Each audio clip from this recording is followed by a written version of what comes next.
Hello friends, welcome to my YouTube channel Amar's academy easy way to learn. दोस्तों, आज हम इस यूट्यूब चैनल के माध्यम से जो हमारी लेखपाल मैथ की सीरीज चल रही है इसको आगे बढ़ाएंगे। और इस सीरीज में हमने पिछले 3 प्रैक्टिस सेट देखे हैं जो लेखपाल में जो मैथ का पेपर आएगा उससे रिलेटेड। उसमें से 2 सेट वो थे जो प्रीवियस ईयर 2015 में क्वेश्चन आए हुए थे, और फिर एक हमने प्रैक्टिस सेट देखा जिसपे बहुत बेहतरीन क्वेश्चन कराए गए आप लोगों के लिए। और ये हमारा प्रैक्टिस सेट पार्ट नंबर 4, इसमें चौथा सेट है और इसमें भी आपको 25 क्वेश्चन जो है मोस्ट इम्पॉर्टेंट जो पेपर में आपके लिए 100% आ सकते हैं उसी टाइप के क्वेश्चन कराए गए हैं। तो यूपी ट्रिपल एससी की मैथ से लगभग सभी लोग परिचित होंगे और उसी मेथड या उसी पैटर्न को लेकर हम लोग यहाँ पे क्वेश्चन कर रहे हैं। 25 क्वेश्चन एक सेट में करते हैं। तो ये इसका पार्ट नंबर 4 है। तो जो भी दोस्त यूपी ट्रिपल एससी लेखपाल की तैयारी कर रहे हैं वो वीडियो पे बने रहेंगे। बाकी जो लोग नहीं कर रहे हैं वो वीडियो स्किप कर सकते हैं, या फिर कोई अदर एग्जाम की तैयारी कर रहे हैं, टीचर्स एग्जाम की, एनटीपीसी, ग्रुप डी, सारे के सारे मैथ का पेपर सेम आता है, इसी तरह से आता है, वो भी वीडियो को देख सकते हैं। ऐसा नहीं केवल ये लेखपाल के लिए ही है, बाकी जो भी कॉम्पिटिटिव एग्जाम में मैथ पूछी जाती है सारा का सारा उसी से रिलेटेड है। और जो दोस्त पेट की तैयारी कर रहे हैं अगले आने वाले पेट की, क्योंकि पेट तो लगभग सभी बच्चों को देना रहता है, 1 साल की वैलिडिटी है। जो लोग दे भी चुके हैं उनको भी दोबारा जरूरत पड़ सकती है अगर लेखपाल में नहीं हुआ है तो। अगर लेखपाल क्वालिफाई हो जाता है तो कोई दिक्कत ही नहीं है, फिर पेट वेट की देने की क्या जरूरत है। तो जो भी बच्चे यूपी ट्रिपल एससी से संबंधित किसी भी एग्जाम की तैयारी कर रहे हैं उन सबके लिए वीडियो बहुत यूजफुल होने वाला है। तो बने रहिए वीडियो पे। तो चलते हैं आगे आज के अपने पहले क्वेश्चन पे। तो क्वेश्चन नंबर 1 जो हमारा दिया हुआ है ये एक ट्रिग्नोमेट्री का क्वेश्चन है और इसको हम लोग सॉल्व करेंगे, समझेंगे भी आखिर कॉन्सेप्ट क्या लगा है। तो पहले 2 सेकंड के लिए समझते हैं कॉन्सेप्ट क्या है। कि मैथ में जब हाई स्कूल की जो एनसीईआरटी की बुक है उसमें जो ट्रिग्नोमेट्री दे रखी है उसी से क्वेश्चन लिया गया है, same to same 10th class से। इसका पैटर्न क्या रहता है, क्या मेथड लगता है उसमें, तो ये हम लोग समझेंगे। कुछ फार्मूले होते हैं, जैसे एक फार्मूला आप लोगों ने पढ़ा होगा sin 90 माइनस थीटा, ये होता है cos थीटा। इसी तरह से आप लोगों ने पढ़ा होगा कि cos 90 माइनस थीटा ये इक्वल होता है sin थीटा के। पढ़ा होगा आप लोगों ने कि tan 90 माइनस थीटा ये इक्वल होता है cot थीटा के। और cot 90 माइनस थीटा की बात अगर की जाए तो ये tan थीटा के इक्वल होगा। उसी तरह से अगर cosec 90 माइनस थीटा की बात करते हैं हम लोग तो ये वैल्यू होती है sec थीटा के इक्वल। और sec 90 माइनस थीटा की बात करेंगे अगर sec 90 माइनस थीटा तो ये वैल्यू इक्वल होगी cosec थीटा। तो इन सब मेथड का यूज करके ये सारे फार्मूले आपको याद होने चाहिए। अगर अच्छे से तैयारी क्वेश्चन सॉल्व करना चाहते हैं तो बहुत जस्ट सेकंड में केवल यही ऐसे फार्मूले हैं जो आपको इस क्वेश्चन को सॉल्व करने में हेल्प कर सकते हैं। बहुत बच्चे ऐसे होते हैं जिनको ट्रिग्नोमेट्री से बहुत डर लगता है। डर इसी बात का होता है क्योंकि उनके फार्मूले नहीं लर्न है। अगर फार्मूले लर्न रहते हैं तो आपको किसी भी चीज से डरने की जरूरत नहीं है। बहुत सिंपल से क्वेश्चन आते हैं, 2-2 सेकंड में सारा आंसर निकल जाता है। अब देखो इसको अप्लाई कैसे करेंगे। तो क्वेश्चन में देखिए थोड़ा सा यहाँ पे cos 9 डिग्री दे रखा है, उसके बाद sin 81 डिग्री दे रखा है। तो cos 9 डिग्री को हम लोग ऐसे भी लिख सकते हैं कि cos 90 माइनस 81, क्योंकि 9 है तो 90 माइनस 81, 90 माइनस 81, ये भी 9 डिग्री ही लिखा है क्योंकि 9 को हमने थोड़ा सा मॉडिफाई कर दिया। क्या लिखा, 90 माइनस 81। उसके बाद इस साइन को नहीं छेड़ेंगे, इसमें कुछ नहीं करना है। उसके बाद इस sec 9 को देखो तो sec 9 को हम लोग ऐसे लिख सकते हैं कि 90 माइनस 81। ये आप समझ गए होंगे पिछला वाला ही देख के कि इसको भी 90 माइनस 81 रखेंगे। बस जितने भी पैटर्न दिए रहते हैं, जितने पेयर दिए रहेंगे जोड़े, उन जोड़ों में केवल एक का ही चेंज करना है हमको, दोनों में चेंज नहीं करना है। उसी तरह से नीचे देखो एक साइन और ये पैटर्न दिया है, ये एक पूरा ये दिया है और एक पूरा ये दिया है, तो दोनों में से कोई एक का चेंज कर लो। तो हम इस वाले का चेंज कर रहे हैं जो पहला दिया है sin 56, इसको चेंज करेंगे तो sin 56 को हम लिख सकते हैं 90 में कितना, 90 माइनस 20, ये समथिंग अबाउट हो जाएगा 90 माइनस 34, 90 माइनस 34 अगर हम करेंगे, हाँ, तो 56, और सेम टू सेम इधर cos 25 को चेंज करते हैं तो cos 25 को चेंज कर सकते हैं 90 माइनस 65। ये बात आप लोग अच्छे से समझ गए होंगे। अब ध्यान से देखो पहला वाला जो है cos 90 माइनस 81, जो 81 है ये हमारे पास यहाँ फार्मूले पे देख रहे हैं, सेकेंड नंबर पे फार्मूला लिखा हुआ है 90 माइनस थीटा, तो थीटा की जगह पर ही ये 81 लिखा हुआ है। जो उस क्वेश्चन में 90 माइनस 81 है वो कहाँ पे लिखा है, थीटा की जगह पर, और यही थीटा उठ के हमारा साइन बन जाता है। तो जो भी cos 90 माइनस थीटा लिखा है ये है साइन थीटा, तो यहाँ cos 90 माइनस 81 है तो ये हो जाएगा साइन 81। ये बात आप समझ गए होंगे, साइन 81। फिर आगे जो साइन 81 लिखा हुआ है इसको एज इट इज लिखा रहने देंगे, उसके बाद ये ब्रैकेट बंद करेंगे और यहां पे देखेंगे सेक 90 माइनस 81, तो आप लास्ट लाइन देखिए फार्मूले की, लास्ट लाइन ये वाली, सेक 90 माइनस 81 क्या होता है, या सेक 90 माइनस थीटा कॉसेक थीटा। तो थीटा यहाँ पे दोस्तों कितना है, थीटा है दोस्तों 81, तो यहाँ पे हो जाएगा कॉसेक 81 और प्लस में कॉसेक 81 ऑलरेडी लिखा हुआ है तो इसको हम एज इट इज रख देंगे यहाँ पे। अपॉन में देखेंगे क्या आता है, अपॉन में है साइन 90 माइनस 34, तो ये हो जाएगा कॉस 34 सेक 34 लिखा हुआ है ऑलरेडी, इसको एज इट इज रखेंगे, प्लस कॉस 90 माइनस 65, तो ये भी हो जाएगा साइन 65 और ऑलरेडी कॉसेक 65 लिखा हुआ है।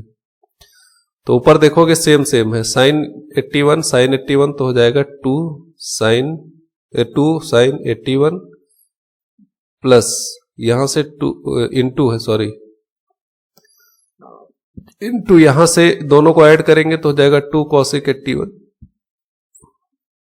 2 कॉसेक 81।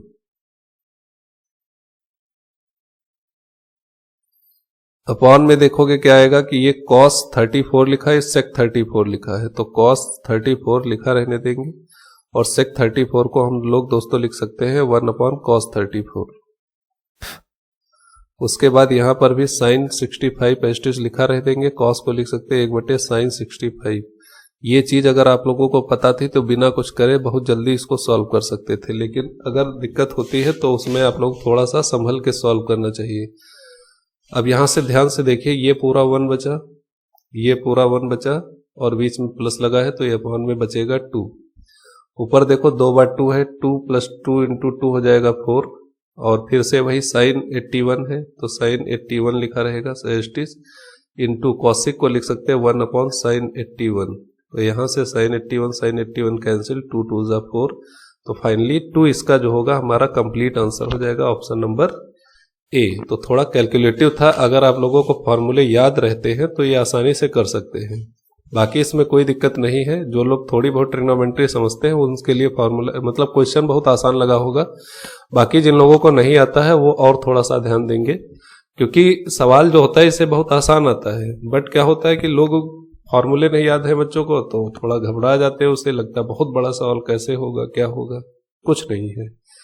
तो जो चीजें नहीं आती उन पर थोड़ा ज्यादा फोकस करिए और उम्मीद है कि अच्छे से आप लोगों को उस पर कमांड आ जाएगी। अगला क्वेश्चन है हमारे पास क्वेश्चन नंबर 2 कि अर्जुन, विक्रम और विजय का वेतन 2:3:5 के अनुपात में है। यदि उनके वेतन को क्रमशः 15%, 10%, 20% की वेतन वृद्धि की अनुमति दी जाती है तो उनके नए वेतन का अनुपात क्या होगा। तो इसको पहले आप अपने आप ही सॉल्व कर सकते हैं, 1 सेकंड का टाइम निकाल के वीडियो पॉज कीजिए और इसको सॉल्व कीजिए। उसके बाद ये सॉल्यूशन देखिएगा जो मैं कराने जा रहा हूं, अपना तरीका देखिए और मेरा तरीका देखिए कि मैंने परसेंटेज जो रेशियो दे रखा है थोड़ा दूर दूर दे रखा है। ये क्यों दिया रखा है, क्योंकि इसमें हम लोग क्या करेंगे, 2 जीरो बढ़ा लेंगे, सबसे कोई फर्क नहीं पड़ेगा, सब में 100 से मल्टीप्लाई कर देंगे। जो रेशियो चीज है उसमें कुछ भी मल्टीप्लाई करो कुछ भी डिवाइड करो सेम रहता है। ठीक है दोस्तों, अब देखो दिया है कि पहले वाले को 15% का इंक्रीमेंट मिलता है, तो 15% का इंक्रीमेंट मिलता है, तो इसमें क्या होगा, 15% का इंक्रीमेंट बढ़ेगा, 15%। अच्छा, 200 का 15% कितना होगा, तो आप कहेंगे 30 होगा। 200 का अगर 15% आप निकालोगे, 2 सेकेंड का टाइम है।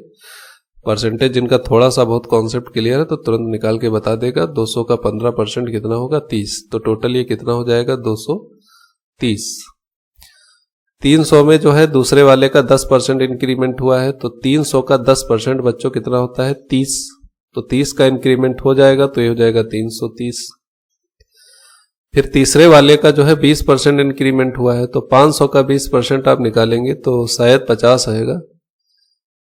500 का 20% 100 आ जाता है, तो यहां से 20 पंचे 100, तो ये कितना हो जाएगा दोस्तों, 600 हो जाएगा।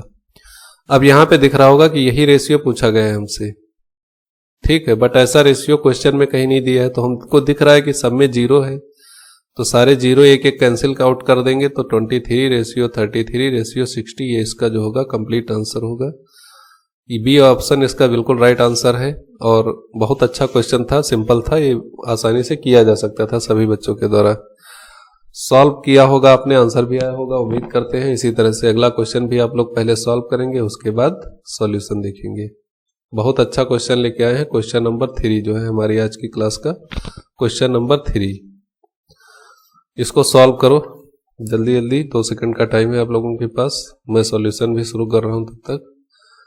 तो थोड़ा बेसिक कॉन्सेप्ट यहाँ पे देख लेंगे पहले। एक फार्मूला, जब भी किसी इस तरह टाइप की चीज मिलती है तो हम थोड़ा से फार्मूले का सहारा लेते हैं। तो फार्मूला जो यहाँ पे हम लोग लगाएंगे वो a+b का होल क्यूब लगाने वाले हैं। पहले फार्मूला देखो, उसके बाद सवाल समझना। a³ + b³ + 3ab और a+b, ठीक है दोस्तों। तो ये फार्मूला देखेंगे ध्यान से, a+b का whole cube, a³ + b³ + 3ab a+b। अब सवाल में क्या करते हैं, जो पहला नंबर दिया है 0.98, इसको हम थोड़ा सा a मान लेते हैं। जो 0.02 दिया है इसको b मान लेते हैं। तो पूरा अगर पैटर्न हम लोग लिखेंगे तो यहां से हमको दिखेगा ये a³, ये दिखेगा b³ + 3, 0.98 को a माना था और 0.02 को b माना था, 3ab। तो इतना तो हमें पैटर्न फॉलो होता हुआ दिख रहा है कि a³ + b³ + 3ab, but a+b जो फॉर्मूले होता है ये नहीं दिख रहा है। तो ये भी यहीं पे लिखा है, जैसे जो यहाँ पे हम लोग अपने आप एक चीज लिख के देखते हैं, देखे क्या आएगा। अगर ये चीज हम अपने आप लिख देते हैं 0.02, तो कोई दिक्कत है, देखो इसको जब ऐड करोगे टोटल तो ये 1 आएगा, और इसके मल्टीप्लिकेशन में अगर हमने 1 लिख दिया तो कोई फर्क पड़ता है क्या सवाल पे? आप कहेंगे नहीं पड़ता है। 1 तो हर जगह होता है, कहीं पर भी मल्टीप्लिकेशन में 1 लिख दो। तो ये 1 इसीलिए इन्होंने गायब कर दिया है यहां से कि बच्चे थोड़ा दिमाग लगाएं। दिमाग क्या था कि a+b वैसे होता है नॉर्मली फॉर्मूले में, तो a+b जब उनका 1 आ रहा था तो उन्होंने उस चीज को लिखा ही नहीं, 1 को इंडिकेट ही नहीं किया। कि आप लोग थोड़ा सा परेशान हो, घूमे इधर उधर कि आखिर कौन सा मेथड लगेगा। फिर आप लॉन्ग मेथड लगाना शुरू कर देते, 0.98 का क्यूब करते, 0.02 का क्यूब करते, और फिर 3 × 0.9 दुनिया का करते। एक पेज 5 मिनट खा जाता, इसी में आप बाहर हो जाते तुरंत। लेकिन यहाँ अच्छे से समझो ये बात, थोड़ा सा अपने आप अपना माइंड इम्प्रूव करो, जिससे वहां पे पेपर में दिखे कि हाँ ऐसा हो सकता है। यहाँ पे अगर जिस भी लड़के को, बच्चे को फॉर्मूला ये याद होगा a+b मिस है यहाँ पे, तो तुरंत दिमाग लगाएगा a+b ऐड करो तो 1 आ रहा है, तो 1 तो हम ऐसे ही लिख सकते हैं, तो इसका मतलब यहाँ पे 1 होगा, मतलब 0.98 + 0.02 ऐसा लिखा होना चाहिए। तो a+b यहाँ पे मिल जाता है। तो इसका मतलब ये जो लिखा हुआ है पूरा हमारा क्वेश्चन, ये इस पैटर्न को फॉलो कर रहा है। तो ये क्या है, ये पूरा जो वैल्यू है ये a+b का होल क्यूब की वैल्यू है। तो a की वैल्यू अगर हम 0.98 रखते हैं यहाँ पे और b की वैल्यू 0.02 रखते हैं, तो होल क्यूब का मतलब हो जाएगा कि इसको ऐड करेंगे 1 का क्यूब और 1 का क्यूब करेंगे तो हमेशा क्या आता है 1। तो ऑप्शन नंबर सी इसका जो होगा करेक्ट आंसर हो जाएगा।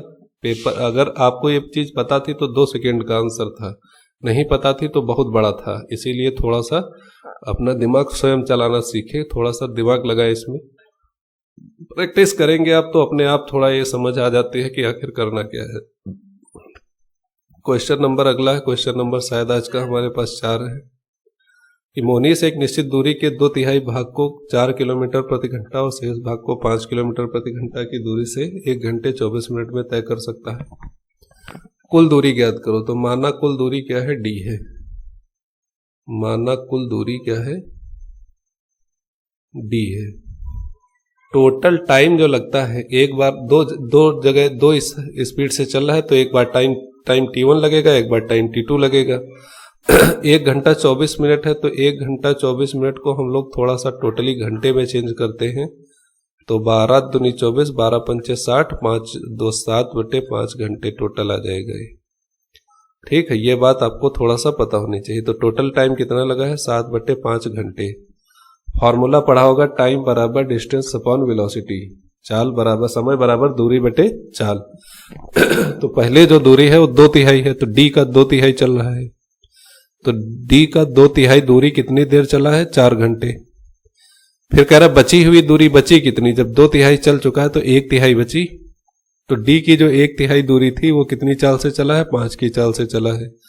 टोटल जो टाइम 7/5 लगा हुआ है। तो इसको सॉल्व करेंगे थोड़ा सा तो आएगा 2d upon 4×3 12 plus d upon 5×3 15 बराबर 7/5। थोड़ा दिमाग होगा आप लोगों के पास तो यहाँ पे ऑप्शन चेक कर सकते हो। d कुल दूरी पूछ रहा है, d की वैल्यू मान लो 6 है तो अगर यहाँ पे 6 रखोगे 6 दूनी 12, 12 कट जाएगा। और यहाँ पे 6 रखोगे तो 3 दूनी 6, 3 5 15, एलसीएम लेके जोड़ोगे 7/5 आ जाएगा। मतलब क्या हुआ, 6 इसका राइट आंसर है। बट सब लोग ऐसा नहीं सोचते हैं, वो एलसीएम लेंगे इनका। चलो लेते हैं एलसीएम। तो 12 × 15 लिखेंगे, फिर क्रॉस मल्टीप्लाई करेंगे, 15 दूनी 30 d, तो 12d टोटल हो जाएगा 42d बटे 12 × 15 बराबर 7/5। ऊपर से 7 कट जाएगा, 7 छंग 42, 5 कटेगा, 5×3 15, 3 से 2 कट जाएगा, 3 दूनी 6, 2 से 12 कट जाएगा, 2 छंग 12। तो टोटल दूरी क्या आ गई हमारे पास, 6 किलोमीटर। तो बच्चों दोस्तों ये इसका जो होगा राइट आंसर होगा। बहुत ही अच्छा क्वेश्चन था। चलिए बताएंगे जरूर कितने क्वेश्चन आपके सही होते हैं। Question number 5। और जिस भी क्वेश्चन में कोई अदर डाउट होता है, ऐसा कि सॉल्यूशन समझ में नहीं आता है, तो उसको कमेंट में जरूर बताएंगे कि किस क्वेश्चन नंबर, कौन सा क्वेश्चन नंबर आप लोगों से मिस हुआ है या समझ में नहीं आया है। 5 नंबर में क्या दिया है कि x - y का 50% जो है बराबर है x + y के 30% के बराबर। तो जो कह रहा है वो हमको कर देना है। तो 50% जो होगा ये बराबर हो जाएगा किसके, x + y के 30% के बराबर।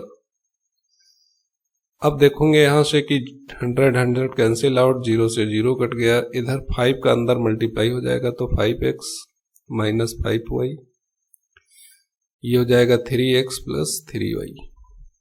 x को एक साइड करते हैं और y को एक साइड करते हैं तो जादू देखने को मिलता है। और ये जादू क्या होता है कि 5y उधर जाएगा तो प्लस हो जाएगा।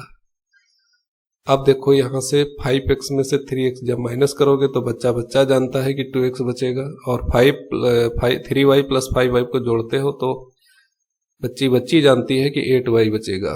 तो x/y यहां से मिल जाता है 8/2।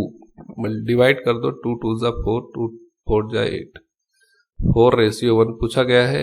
y जो है कितना प्रतिशत x से कम है, तो y जो है 3 कम है इससे, x से, तो 3/4 × 100, 25 से डिवाइड होगा, 25 × 75, ए इसका जो होगा बिल्कुल राइट आंसर हो जाएगा। तो बढ़ते हैं अगले क्वेश्चन पे। Question number 6। क्वेश्चन नंबर 6, यदि किसी वस्तु के विक्रय मूल्य पर परिकलन, विक्रय मूल्य सेलिंग प्राइस दिया है, करने पर लाभ की प्रतिशतता 20% हो, मतलब प्रॉफिट निकाला गया है 20% आया है। किस पे निकाला गया है, ये कॉस्ट प्राइस, सेलिंग प्राइस पे निकाला गया है। तो 20% का फ्रैक्शन आप लोग कहेंगे 1/5 होता है। तो 5 पे 1 का लाभ हुआ है और 5 क्या है, सेलिंग प्राइस है, क्योंकि विक्रय मूल्य पर ये प्रॉफिट कैलकुलेट किया गया है। वैसे नॉर्मली जो नीचे होता है, जो प्रॉफिट होता है, वो कॉस्ट प्राइस या क्रय मूल्य पर कैलकुलेट किया जाता है। बट यहाँ पे क्या किया गया है कि सेलिंग प्राइस पे कैलकुलेट किया गया है। तो सेलिंग प्राइस पे जब बेचा गया है, कोई चीज लाभ लिया गया है, तो 5 रुपए की चीज बेची गई है, 1 का लाभ हुआ है, इसका मतलब उसका कॉस्ट प्राइस क्या रहा होगा। आप कहेंगे 5 की बेची गई है, 1 रुपए का लाभ हुआ है, इसका मतलब खरीद के कितने की लाई गई होगी, 4 रुपए की। CP 4 आ गया। तो क्रय मूल्य पर परिकलन करने पर लाभ का परसेंटेज क्या होगा। अब 1 का प्रॉफिट हुआ है, अब यही परसेंटेज हमको इसके CP पे कैलकुलेट करना है, कॉस्ट प्राइस पे कैलकुलेट करना है। तो 1/4 × 100, यहाँ से अगर डिवाइड करोगे तो आ जाएगा 25%। तो C इसका राइट आंसर हो जाएगा। जिन लोगों का आ गया है उनके लिए बहुत बहुत बधाई, और जिन लोगों का नहीं आया है तो वो लोग अभी और मेहनत करें। क्वेश्चन नंबर 7 पे देखते हैं। क्वेश्चन नंबर 7 हमारे पास आ जाता है ट्रायंगल से रिलेटेड। ये बहुत अच्छा क्वेश्चन है, ऐसा क्वेश्चन मिलेगा नहीं कहीं आपको। तो चलिए दोस्तों करते हैं इस क्वेश्चन को। पहले आप सॉल्व करिए इसको, एक बार ट्राई करिए, जल्दी जल्दी ट्राई करिए, पेन पेपर उठाइए, ट्राई करिए, ट्राई करते रहिए, जल्दी जल्दी। वीडियो रोक दिया करिए, क्योंकि लाइव क्लास नहीं जो हम रोक के आप लोगों को वेट करें कोई आंसर आने का, इसीलिए वीडियो रोक के एक बार सॉल्व कर लो, उसके बाद सॉल्यूशन देख लो, पता चल जाएगा सही किया है गलत किया है। दिया गया एक ट्रायंगल ABC में AB = 6। चलो एक ट्रायंगल बनाते हैं। ये हुआ ट्रायंगल, ये है A, ये है B और ये है C। तो AB = 6 है। कोण A समद्विभाजक कोण A का एंगल बाइसेक्टर दोस्तों जो है ये है AD। ये AD, ओ सॉरी, कहाँ गई pencil, rubber, oh my God. कोण A का जो एंगल बाइसेक्टर है दोस्तों वो क्या है, AD। ये एंगल बाइसेक्टर है कोण A का, समद्विभाजक AD। लिखा है यदि BD अनुपात DC, BD अनुपात DC 3:2 है तो AC का मान ज्ञात करो। वाह वाह वाह वाह वाह। देखो 3 का मतलब 6 कितने गुना है, 2 गुना है। 2 का मतलब 2 का 2 गुना कितना हो जाएगा, 4। तो D इसका राइट आंसर हो जाएगा। आप कहेंगे कैसे आया, कैसे आया, कैसे आया, तो देखो कैसे आया। जब भी कोई हमारे पास ट्रायंगल दे रखा होता है ABC और किसी भी एंगल का बाइसेक्टर दिया है, ये एंगल बाइसेक्टर AD है, तो यहां से जो इनकी साइड्स का रेशियो होता है AB/AC, ये इक्वल होता है BD/DC के, BD/DC। ये रेशियो अगर आपको ध्यान रहता है तो इसका आंसर 2 सेकंड में निकाल सकते हो। देखो AB 6 दिया था, AC पूछा गया था, BD 3 दिया है और ये 2 दिया है, तो 3 दूनी 6 और 2 2 4। AC कितना आ गया, 4 4 4। ऑप्शन नंबर D इसका राइट आंसर होगा। जिन लोगों का आता होगा वो लोग कर चुके होंगे, जिनको नहीं आता है वो लोग बैठे होंगे। तो ये क्वेश्चन नंबर कितना है, बताओ जल्दी से। क्वेश्चन नंबर 8 दिया गया है 3 संख्याएं क्रमशः 4:5:6 के अनुपात में है और उनका औसत जो है 25 है। तो सबसे बड़ी संख्या ज्ञात कीजिए। एक 4:5:6। तो मान लेते हो संख्याएं, एक 4x है, एक 5x है और एक 6x है। औसत बच्चा जानता है, औसत होता है कुल योग बटे कुल संख्या। ठीक है, कुल योग मतलब 4x + 5x + 6x बटे कुल संख्या कितनी है, 3। औसत दिया है 25, तो ये हो गया 25। ऊपर ऐड करेंगे 5 4 9 6 15x/3 आएगा। चाहो यहाँ पे 3 से डिवाइड कर दो, 5 25, 3 5 15, 5 25। तो डायरेक्टली x का मान फर्राटे भरते हुए आ गया है 5। अब कह रहा है कि सबसे बड़ी संख्या देखो, तीनों में बड़ी संख्या कौन थी, लास्ट वाली। तो x का 5 मान अगर रखोगे यहाँ पे तो 6 5 कितना हो जाएगा, 30। ऑप्शन नंबर C इसका राइट आंसर होता है।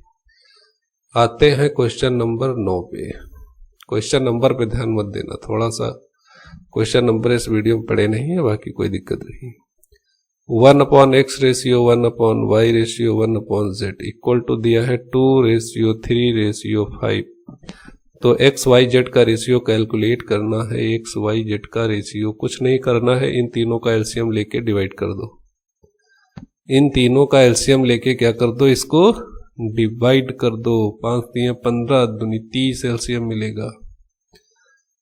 जब डिवाइड करोगे 2 का 30 से डिवाइड करोगे, 3 को 30 से, 5 को 30 से, तो 15 आ जाएगा, ये 10 आ जाएगा, ये 15 दूनी 30, 15 10, 5 छक्का 30 आएगा, 15 10 6। ऑप्शन नंबर बी जो होगा इसका राइट वाला आंसर होगा। आते हैं क्वेश्चन नंबर 10 पे। कह रहा है एक कार 50 किलोमीटर प्रति घंटा की चाल से 5 घंटे में 250 किलोमीटर की दूरी तय करती है। यदि कार की चाल 20% की कमी तथा समय में 20% की कमी कर दी जाए तो उसके द्वारा तय की गई दूरी में कितने % की कमी हो जाएगी। तो यहाँ पे इसको अपने आप सॉल्व कर लिया होगा, उम्मीद है आंसर आया होगा। तो हम लोग सॉल्यूशन देखते हैं। सिंपली दिया है कि कार की जो चाल है वो चाल दोस्तों दे रखी है 50 किलोमीटर प्रति घंटा, और जो टाइम दे रखा है वो 5 घंटे दे रखा है। तो बोल रहा है कि अगर चाल में 20% की कमी हो जाए तो 50 किलोमीटर पर घंटा में 20% की कमी करोगे तो 50 का 20% अगर एक बार निकाल के देखोगे तुम लोगों के पास तो कितना आ जाएगा, 10। तो 10 की कमी करोगे तो 40 किलोमीटर प्रति घंटा चाल बचेगी। और टाइम में अगर 20% की कमी करते हो तो 5 का 20% कैलकुलेट कर सकते हो। वैसे 20% कैलकुलेट करोगे तो यहाँ पे आ जाएगा 5 दूनी 10, 1। तो 1 की कमी हुई तो हो गई 4। तो ये हो गया चाल, ये हो गया समय। तो दूरी होता है चाल गुणे समय। तो दूरी कितनी तय की जाएगी, 40 की स्पीड से 4 घंटे में 160 किलोमीटर। 160 किलोमीटर दूरी तय कर पाएगा। अब देखो ध्यान से, पहले कितनी तय कर रहा था तो आप कहेंगे 250 किलोमीटर तय कर रहा था। अब कितनी तय कर रहा है, अब 160 किलोमीटर तय कर रहा है। तो इनका हम लोग अगर रेशियो निकालने की कोशिश करेंगे तो आ जाएगा 25:16। कितनी कमी हुई है, तो आप कहेंगे कमी हुई है 9 की। कितने पे हुई है, 25 पे। परसेंटेज निकालना है तो 25 चौके 100, 9 चौक 36% जो होगा वो इसका बिल्कुल अच्छा सटीक सुंदर सा आंसर होगा। बस परसेंटेज को कॉन्सेप्ट लगाना था, रेशियो का थोड़ा सा आपको, बस बाकी कुछ नहीं करना है। तो क्वेश्चन नंबर 10 का ऑप्शन नंबर ए, कमी आएगी हमेशा। कितने % की कमी हो जाएगी, तो 36% का कमी हो जाएगी इसको सॉल्व करने में। क्वेश्चन नंबर 11, ये क्वेश्चन नंबर हमारा कितना था, 10 था। अब आते हैं हम लोग क्वेश्चन नंबर 11 पे। इसको जल्दी जल्दी फटाफट करो अपने आप, फिर हम इसको कराते हैं। क्वेश्चन नंबर 11, रजत ने अपने मित्र से बिना ब्याज 12,500 3 वर्ष बाद लौटाने की शर्त पर उधार लिए। रजत ने उसमें से कुछ रुपए खर्च करे और बाकी बैंक में 7.75% चक्रवृद्धि ब्याज पर डाले ताकि वह पूरी राशि 3 वर्ष बाद लौटा सके। बताइए कि रजत ने कितने रुपए खर्च किए। मानिए कि बैंक केवल पूरे रुपयों पर ब्याज देते हैं, तो ये अलग बात है। तो यहाँ से कितना रुपया वो खर्च करे ताकि तीन साल में 7.75% चक्रवृद्धि ब्याज की दर से उसको फिर से 12,500 रुपये तैयार हो जाए। तो जो उसका रुपए खर्च करेगा, मान लो देखो 12,500 रुपये हैं उसके पास, खर्च करेगा, फिर 3 साल में उस पर 7.75% चक्रवृद्धि ब्याज की दर से उतना ही रुपया फिर मिल जाएगा। वो हमको क्वांटिटी कैलकुलेट करनी है कि इन तीनों में से कौन सा वो नंबर है जो इसमें से घटाने पर ये वैल्यू दे देगा। तो पहले हम परसेंटेज को देखते हैं, क्योंकि चक्रवृद्धि ब्याज है तो इसका थोड़ा सा ज़्यादा यूज हो जाएगा। इसको अगर फ्रैक्शन में हम लोग कन्वर्ट करेंगे तो 25 चौके 100, 25 3 75 होता है, 77, 25 एकम 25, तो 31/4 ये आ गया इसका परसेंटेज। 31/4 पॉइंट, और ये परसेंट आया है। इसको जब 100 से डिवाइड करेंगे तो 31/400 आएगा। ये फ्रैक्शन आ जाएगा, मतलब 400 पे 31 का लाभ, मतलब 31 का उसको ब्याज मिलेगा 1 साल में। तो इसको सॉल्व करते हैं थोड़ा सा। तो यहाँ पे ऑप्शन से भी इसको चेक कर सकते हैं थोड़ा सा, और बेसिक से भी कर सकते हैं। तो 12,500 है, तो हम लोग मानना पड़ेगा इसमें, माना x रुपए खर्च कर देता है। तो x रुपए खर्च करने के बाद उसके पास जो भी रुपया बचता है, उसी रुपए पर जो ब्याज मिलता है वो कितना ब्याज हो जाएगा, या फिर जो भी चक्रवृद्धि ब्याज मिलेगा वो 12,500 हो जाना चाहिए। तो मान लेते 12,500 रुपए बचे हैं उसके पास। इस पे जो चक्रवृद्धि ब्याज मिलेगा 1 प्लस, इसको डायरेक्टली हम लिख सकते हैं 7.75 का बटे 100 की पावर 3 साल में। और ये जो पूरी क्वांटिटी या अमाउंट बन के तैयार होगा, ये इसी के बराबर तैयार होगा जितना इसके पास पहले था। ये सवाल कहने का मतलब है कि 100 रुपए हमने निकाल लिए, ठीक है। फिर जो पैसा बचता है उस पर हम चक्रवृद्धि ब्याज लेते हैं 3 साल का, और चक्रवृद्धि ब्याज लेने के बाद जो हमारे पास क्वांटिटी तैयार हुई वो कितनी है, 12,500 रुपया है। तो इसको सॉल्व करते हैं। थोड़ा सा कैलकुलेटिव क्वेश्चन है लेकिन इसको सॉल्व किया जा सकता है। तो 12,500 माइनस एक्स, तो यहाँ पे हम लोग 7.75 को डायरेक्टली अगर हम लोगों ने 31/400 किया था, तो टोटली इसको हम ऐड करके, मतलब 400 पे 31 रुपए का इसको ब्याज मिलेगा, तो टोटल हो जाएगा 431/100 अगर ऐड कर देंगे तो। वैसे परसेंटेज को जो हमने किया है वो यहाँ से देखो 7.75 अपॉन 100, जो टोटल हमने सॉल्व किया था वो निकला था 31/400, ठीक है, 3 साल का। अब इसको जब पूरा एलसीएम लेके सॉल्व करोगे तो ऑलरेडी वही 431/100 आ जाएगा। तो 12,500 बराबर 12,500 माइनस, या इसको ब्रैकेट को अंदर ओपन कर लेते हैं, इंटू 431/400 का क्यूब माइनस एक्स इंटू 431/400 का क्यूब। अब थोड़ा सा कैलकुलेटिव है लेकिन इसको सॉल्व कर सकते हैं आसानी से। तो इसको आप लोग थोड़ा सा अपने आप करके देखिएगा। फिलहाल 2500, लगभग 2500 इसका आंसर आएगा। ये क्वेश्चन थोड़ा लॉन्ग का था, तो इसमें दिक्कत हो सकती है लोगों को, क्योंकि सिंपल इंटरेस्ट दिया होता है तो कैलकुलेशन इतना ना करना पड़ता। कंपाउंड इंटरेस्ट है या चक्रवृद्धि ब्याज है, उसकी वजह से कैलकुलेशन थोड़ा लेंदी हो गया है। बट अगर ऑप्शन लेके करते, मान लो 2500 जैसे ऑप्शन लिया था, सी ऑप्शन माना हमने 2500, तो इसमें से 2500 घटाएंगे तो बचेगा 10,000। 10,000 पे जब 431 की दर से ब्याज मिलेगा तो ये 12,500 हो जाना चाहिए। तो 10,000 गुणे 431/400, 3 बार है 3 साल का, तो 431/400, फिर से 431/400। अब ये आप कैलकुलेट करते तो लगभग 12,000 के आसपास आ जाता, 12,500 के आसपास आ जाता, तो 2500 हमारा बिल्कुल राइट आंसर होता। फिलहाल ये तरीका आप लोग लगाएंगे तो ज़्यादा ठीक रहेगा। फिलहाल बढ़ते हैं अगले क्वेश्चन पे। क्वेश्चन नंबर, ये शायद हमारे पास क्वेश्चन नंबर 13 हो, 12, क्वेश्चन नंबर 12। यदि x square plus b x plus c बराबर 0 के मूल अल्फा और बीटा हो तो देखा समीकरण के मूल 1/अल्फा 1/बीटा हो तो निम्नलिखित में से कौन सा होगा। तो हमारे पास जो इक्वेशन दे रखी है a x square plus b x plus c बराबर 0, तो यहाँ से अगर मूलों का योगफल हम निकालेंगे तो alpha plus beta minus b by a आएगा। ये बच्चा बच्चा जानता है, आप नहीं जानते हैं तो जान लीजिए। मूलों का गुणनफल होता है c/a। अब कह रहा है ऐसा समीकरण ज्ञात करना जिसके मूलों का मूल कितना हो 1/अल्फा और एक मूल हो 1/बीटा। तो हमको पता है द्विघात समीकरण जो होता है वो ऐसे बनता है, एक्स स्क्वायर माइनस मूलों का योगफल मतलब 1/अल्फा प्लस 1/बीटा into x plus alpha into beta मतलब 1/अल्फा इंटू 1/बीटा बराबर 0। ये मूलों के योगफल का मतलब मूलों द्विघात समीकरण का एक फॉर्मूला होता है, पैटर्न होता है। एक्स स्क्वायर माइनस मूलों का योगफल इंटू एक्स प्लस मूलों का गुणनफल। चूंकि मूल हमने यहाँ पे 1/अल्फा 1/बीटा माना है तो वही यहाँ पे लेके चलेंगे।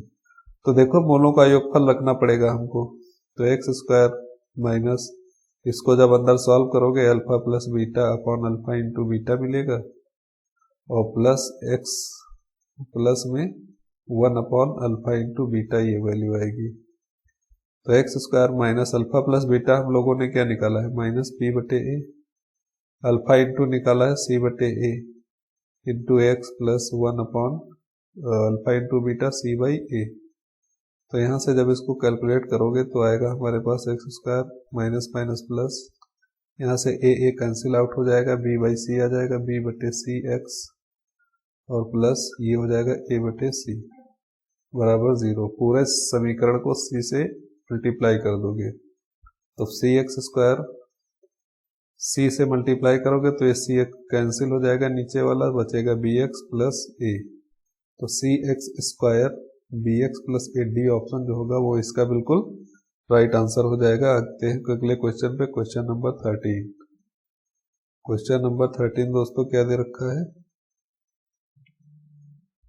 कि वो अंकों का गुणनफल 80, 91, 8091 है यदि अंकों के मतलब दो अंकों के गुणनफल जो है 8091 है, यदि अंकों के बीच का अंतर कितना है 6, तो छोटा अंक क्या होगा, छोटा अंक अंतर क्या है 6, तो अंतर देखो कहीं 6 मिल रहा है, इसमें अंतर करोगे तो 1 मिलेगा, ये नहीं होगा, इसमें अंतर करोगे तो 7 मिलेगा, ये भी नहीं होगा। ओ नो, ऐसे नहीं करेंगे इसको, इसमें तो कहीं मिलेगा ही नहीं। ये नहीं पूछ रहा, सवाल कहने का मतलब कुछ और है। तो बच्चा लोग सवाल कहने का मतलब क्या है, कुछ और है। बच्चा लोग बताएगा कि सवाल क्या मतलब क्या है। तो देखो सवाल क्या कह रहा है कि वो एक नंबर दिया, कोई भी नंबर है। वैसे यहां से हम थोड़ा सा ऑप्शन से कर सकते हैं क्योंकि बीच का अंतर 6 है, तो छोटा अंक पूछा गया, मतलब छोटा या तो ये होगा या ये होगा, कोई नंबर छोटा होगा, जो बड़ा होगा वो इससे 6 ज्यादा होगा। मान लो दूसरा वाला नंबर कितना होगा, 87 से 6 ज्यादा होगा तो 93 होगा। अगर छोटा नंबर 92 है तो इससे 6 ज्यादा होगा तो 98 होगा। छोटा नंबर 81 है, 6 नंबर ज्यादा होगा तो 87 होगा। और ये 83 है, 6 ज्यादा है तो 89 होगा। इकाई का अंक देखो क्या है, यूनिट डिजिट 1 है, तो देखो इसको किड्स को मल्टीप्लाई करने पे यूनिट डिजिट 1 आता है, 7 3 21, 1 आएगा, ठीक। 6 का 2 से करोगे 2 छंग 12, 2 आएगा, ये तो बिल्कुल नहीं होगा 100%। 7 एकम 7, यूनिट डिजिट 7 आ रहा है, बिल्कुल नहीं, क्योंकि कह रहा है गुणनफल मतलब 8091 होना चाहिए, तो इकाई का अंक 1 आएगा। तो 8 त्रिक 24, इसमें 4 आ रहा है, ये भी नहीं होगा। तो ऑप्शन नंबर ए जो होगा इसका करेक्ट आंसर हो जाएगा। मैं कैलकुलेट करके नहीं दिखाऊंगा, खुद करके देखेंगे। अगर आंसर ना आता है तो कमेंट में जरूर बताएंगे। आगे बढ़ते हैं क्वेश्चन नंबर 14 पे। 25 क्वेश्चन में इतना टाइम लगता है आप लोगों को समझाने में।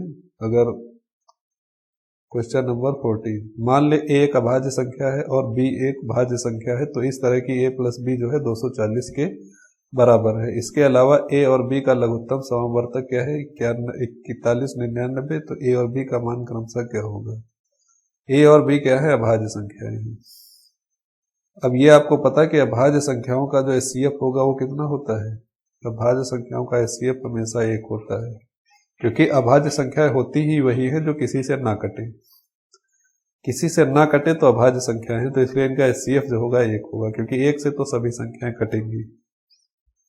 एलसीएम दे रखा है शायद, लघुत्तम समवर्तक एलसीएम दे रखा है 41, 99।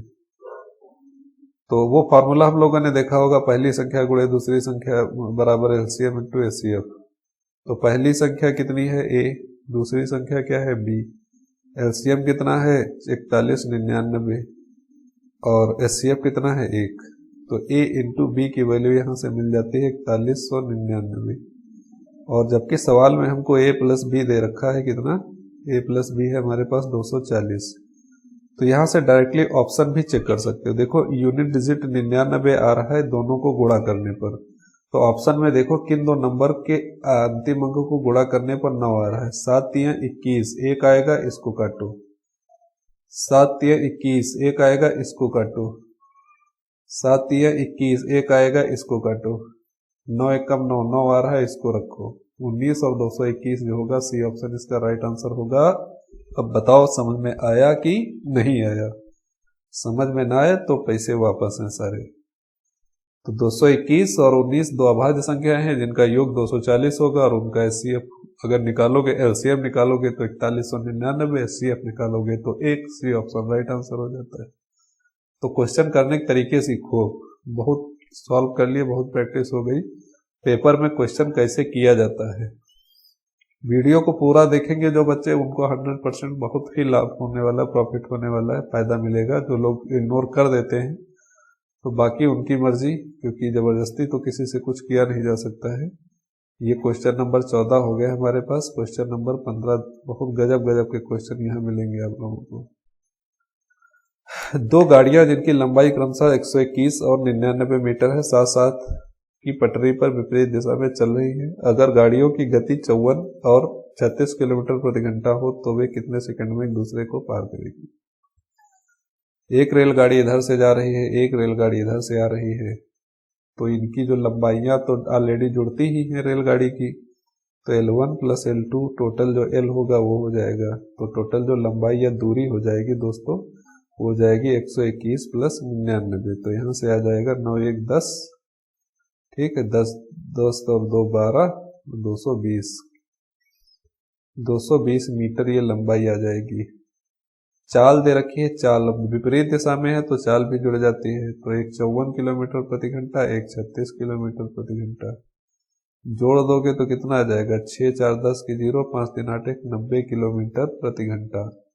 अब चूंकि लंबाई जो है मीटर में दे रखी है तो इसको भी हम लोग मीटर पर सेकंड में कन्वर्ट करेंगे। तो 18 5 90, 25 मीटर पर सेकंड की चाल से चल रही है।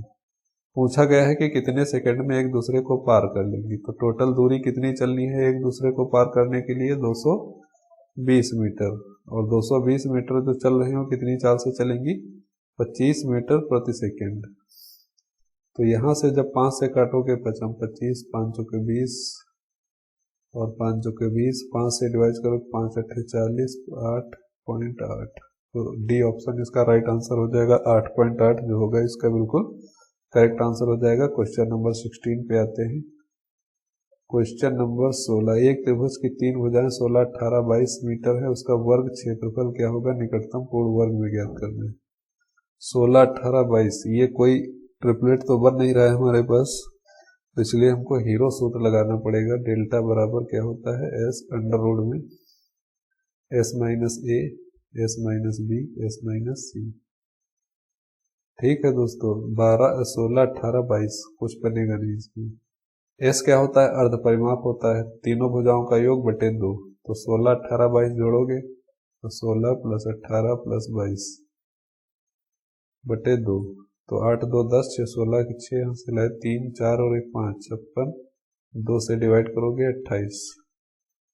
तो डेल्टा इक्वल टू यहाँ से हमारे पास निकल के आएगा 28 इन ब्रैकेट 28 माइनस का 16, फिर 28 माइनस 18, फिर 28 और माइनस 22 थीटा डेल्टा। अब देखो इसको माइनस करने पर क्या बचेगा, 28, यहाँ से माइनस करोगे इसको तो 2 बचेगा, 1 12, यहाँ से बचेगा 10 और यहाँ से बचेगा 6। तो पूर्ण वर्ग तक ज्ञात करना है तो हम लोग देखेंगे 28, 14 दूनी 28 और 7 दूनी 14, 7 चौके 28, 4 गुणे 7 इसको लिख सकते हैं, इसको लिख सकते हैं 4 गुणे 3, इसको लिख सकते हैं 5 गुणे 10, 5 गुणे 2 और इसको लिखा जा सकता है 3 गुणे 2, 3 दूनी 6। सबको हमने फैक्टर कर लिया। तो देखो 4 का रूट मिलेगा, 4 का रूट मिलेगा, इन 2 का मिल जाएगा और इन 3 का मिल जाएगा। तो यहाँ से एक 2 मिलेगा, यहाँ से एक 2 मिलेगा, फिर एक 3 मिलेगा, एक फिर 2 मिलेगा और अंडर रूट में बचेगा कितना, ये 7, ये 3 और ये 5, 7 ये 21, 21 पंचे 110, 5 1 9 5 105, 105। अब बाहर देखो 2 दूनी 4, 3 12 दूनी 24 बाहर मिल गया और अंडर रूट 105 है तो लगभग 10 11 11 121 होता है। तो अबाउट 10 105 को हम 10 का वर्गमूल मान लेते हैं तो 240 आएगा। फिर यहाँ पे थोड़ा सा कंफ्यूजन वाला है क्योंकि आंसर बहुत छोटा आ रहा है। यहाँ पे 3 नहीं, ये अंदर ये 3 से मल्टीप्लाई नहीं होगा, डायरेक्टली 7 का 5 से हो जाएगा। 7 5 35, 35 क्योंकि 3 तो बाहर आ चुका है हमारे पास, तो 35 लगभग 36 के आसपास आ रहा है। तो अंदर अगर हम लोग यहाँ पे अंडर रूट निकालेंगे, 35 की जगह पर हम मान लेते हैं 36 है, 36 का 6 होता है, तो 24 गुणे 6, 24 गुणे 6, 6 चौक 24, 6 दूनी 12, 13 14, 144 लगभग इसका आंसर आ जाएगा। कोई भी दिक्कत हो तो आप लोग जरूर बताएंगे। आप क्वेश्चन नंबर 17 पे आते हैं।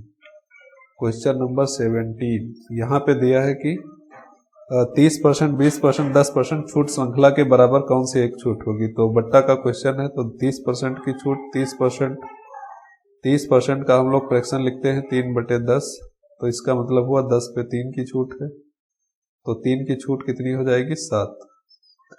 फिर है 20%, 20% का अगर हम लोग फ्रैक्शन लिखेंगे 20 पंचे 100, 1/5। जिनको फ्रैक्शन लिखना नहीं आता है तो 20% हटा के बटे में 100 काटोगे, 20 पंचे 100। तो इसी तरह से हम सब कर रहे हैं। 5 की वैल्यू है बट्टा मतलब छूट, 5 पे 1 की छूट दे देगी, इतनी बचेगी 4।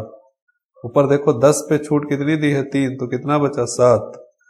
फिर अगला है 10%, 10% का फ्रैक्शन, इसको 100 से जब भाग करोगे तो आएगा 1/10।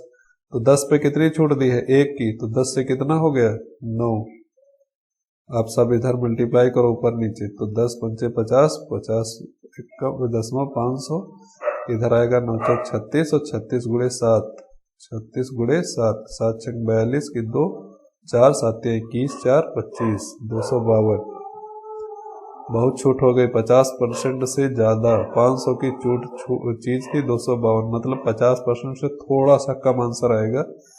49.60 दिया है, 49.4 दिया है। देखो बड़ा कंफ्यूजन, तो मतलब 500 से 252 बचा है, तो 248 की छूट दी गई है, कितने पे, 500 पे, गुणे 100। करेक्ट आंसर हमको निकालना पड़ेगा क्योंकि ऑप्शन बहुत नजदीक दिया है। तो 5 चौके 20, 4 बचा 48 हो गया, 5 9 45, 3 5 6 30, तो 49.60 इसका जो राइट आंसर हो जाएगा। ठीक है दोस्तों, बढ़िया है, बट्टा का सवाल है, आप लोग आराम से इसको और तरीके से, और भी कई तरीके होते हैं, फार्मूले भी होते हैं, उनसे भी सॉल्व कर सकते हैं। तो ये क्वेश्चन नंबर हमारा हो गया था 17। अब आगे आते हैं क्वेश्चन नंबर 18 पे। क्वेश्चन नंबर 18 दिया हुआ है कि 90 किलोमीटर प्रति घंटा पर यात्रा कर रही 120 मीटर लंबी एक रेलगाड़ी उसी दिशा में 72 किलोमीटर प्रति घंटा यात्रा कर रही एक अन्य रेलगाड़ी को ओवरटेक करती है और 50 सेकंड में उसे पूरी तरह से पार कर जाती है, तो दूसरी रेलगाड़ी की लंबाई ज्ञात कीजिए। तो लंबाइयां रेलगाड़ी के केस में हमेशा जुड़ती हैं। अगर 2 रेलगाड़ी है, रेलगाड़ी प्लेटफॉर्म है, तो जुड़ेंगी। अगर रेलगाड़ी खंभा है या रेलगाड़ी कोई व्यक्ति है, 2 चीजें हैं, तो लंबाइयां नहीं जुड़ती हैं। एक है 120 मीटर लंबी, दूसरी मान लेते हैं x। ये उनकी टोटल दूरी हो गई, दूरी बटे चाल।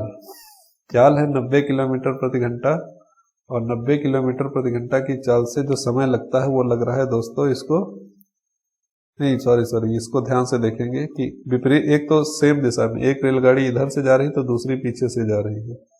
एक की चाल 90 किलोमीटर प्रति घंटा है और एक की है 72, तो ऐसे में चाल इसकी घट जाएगी, तो चाल बची केवल 72 से 18 किलोमीटर प्रति घंटा।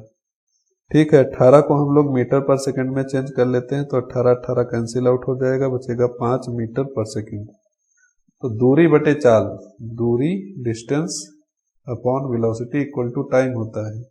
दूरी दोस्तों टोटल ये है ट्रेन की लंबाइयां दोनों की मिला के, तो दूरी टोटल हो गई 120 बटे प्लस x बटे चाल क्या हो गई, चाल आई हमारे पास 5 मीटर पर सेकंड, और टोटल टाइम हमको लगता है 5 सेकंड का। देखो बड़ा बड़ा दे रखा है कि जब पार कर जाती है उसको पूरी की पूरी, तो 5 सेकंड का टाइम लगता है। तो इसको जब मल्टीप्लाई करेंगे तो 120 प्लस x 25 आ जाएगा 250, तो x की वैल्यू यहां से आ जाएगी 250 माइनस 120, तो 031 130 आ जाएगा। इसका बिल्कुल correct answer option number C. बहुत ही अच्छे क्वेश्चन है, आप लोग बस बने रहिएगा। क्वेश्चन नंबर 19 बहुत बढ़िया क्वेश्चन है। क्वेश्चन नंबर 19 देखते रह जाएंगे आप, मन हो तो सॉल्व करके देख लो, इच्छा हो, क्योंकि पिछले एक वीडियो में इस तरह का एक हमने कराया भी है, लिखा हुआ है 2 अंकों की एक संख्या अपने अंकों को उलट देने पर खुद की 5/6 हो जाती है। यदि अंकों का अंतर 1 है तो संख्या ज्ञात कीजिए। देखो किसका अंतर 1 है, यहाँ पे अंतर 1 है, यहाँ पे अंतर 1 है, यहाँ पे अंतर 3 है, तो ये तो बिल्कुल नहीं होगा। अब कह रहा है कि दोनों अंकों की एक संख्या अपने अंकों को उलट देने पर खुद की 5/6 हो जाती है। मान लो a है हमारे पास, 54 है, इसको उलट दो तो कितना हो जाएगा 45।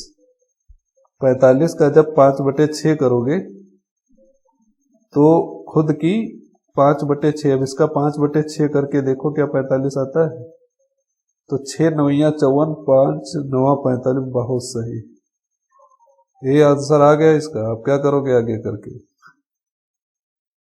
क्या समझे, कुछ समझे कि खुद की 5/6 हो जाती है। मान लो खुद संख्या क्या थी 54, 54 का 5/6 करोगे तो कितना आ जाएगा, 6 9 54, 5 9 45, तो 45 आया। इसी को उलटने पर ही तो 54 बना था। बस काम खत्म, आगे बढ़ो। हमेशा जरूरी नहीं कि सब कुछ सॉल्व करो, कुछ ऑप्शन भी देख लिया करो क्या क्या दिया है। क्वेश्चन नंबर 20 पे आओ, थोड़ा दिमाग यूज करो, तब पेपर पास कर पाओगे।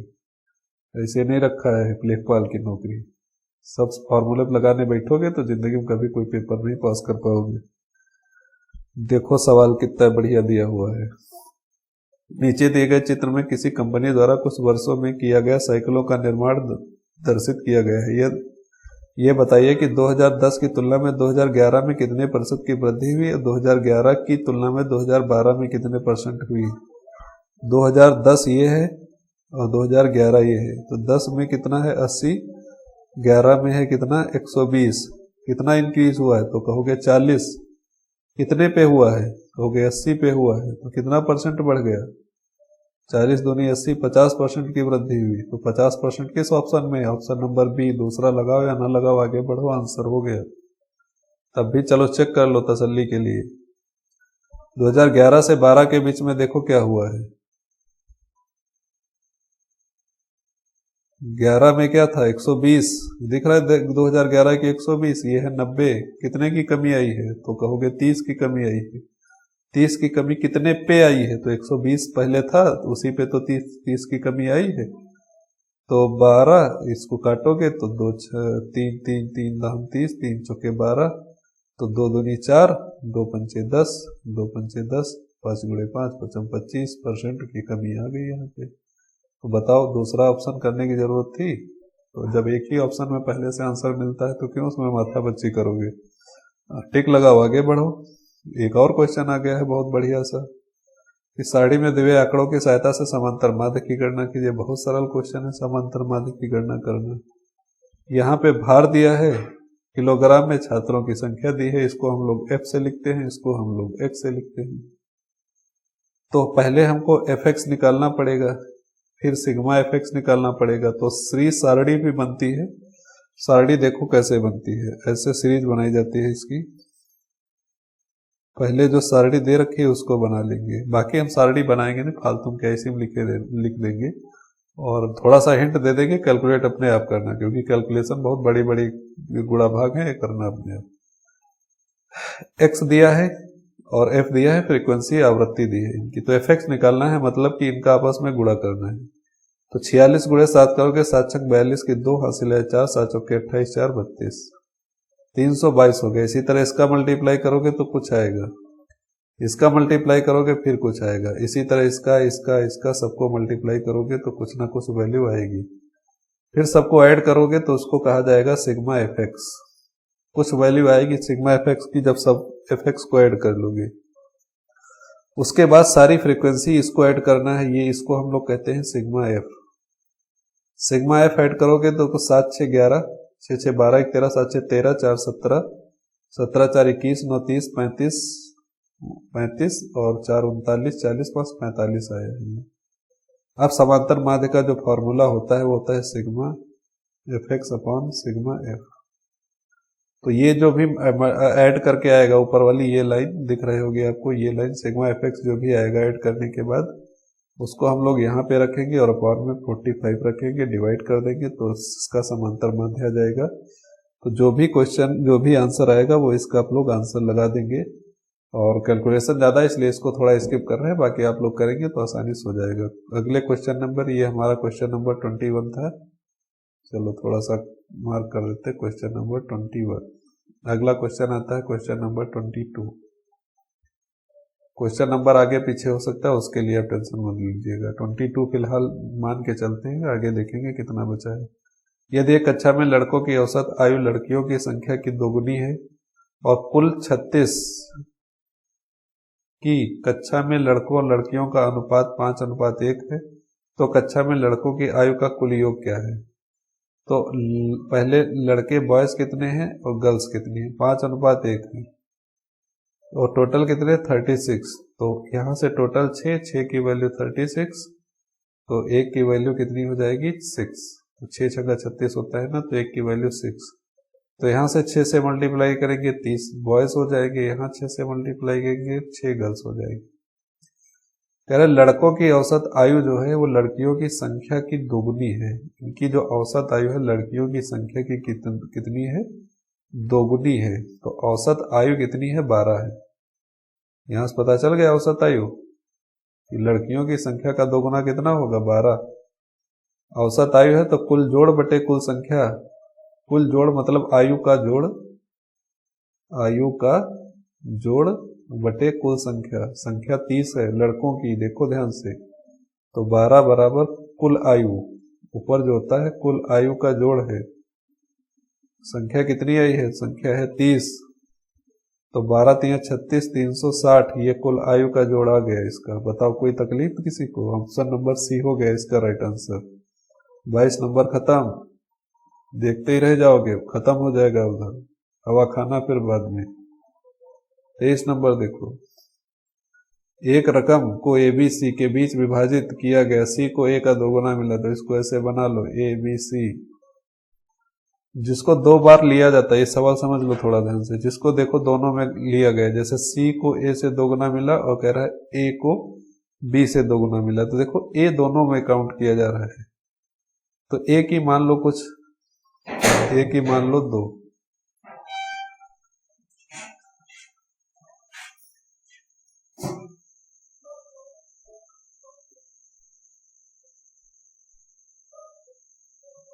तो ए को 2 मान लिया। कह रहा है कि सी को ए से दोगुना, तो सी को कितना मिला होगा? 4, क्योंकि ए से दोगुना है।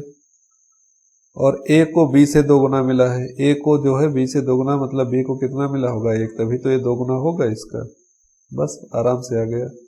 तो ये चीज थोड़ा ध्यान देना कि जो चीज जो आदमी, जो व्यक्ति दोनों में कॉमन मिलता है, शुरुआत उसी से करना, ठीक? तो वहां पे जल्दी से कर सकते हो।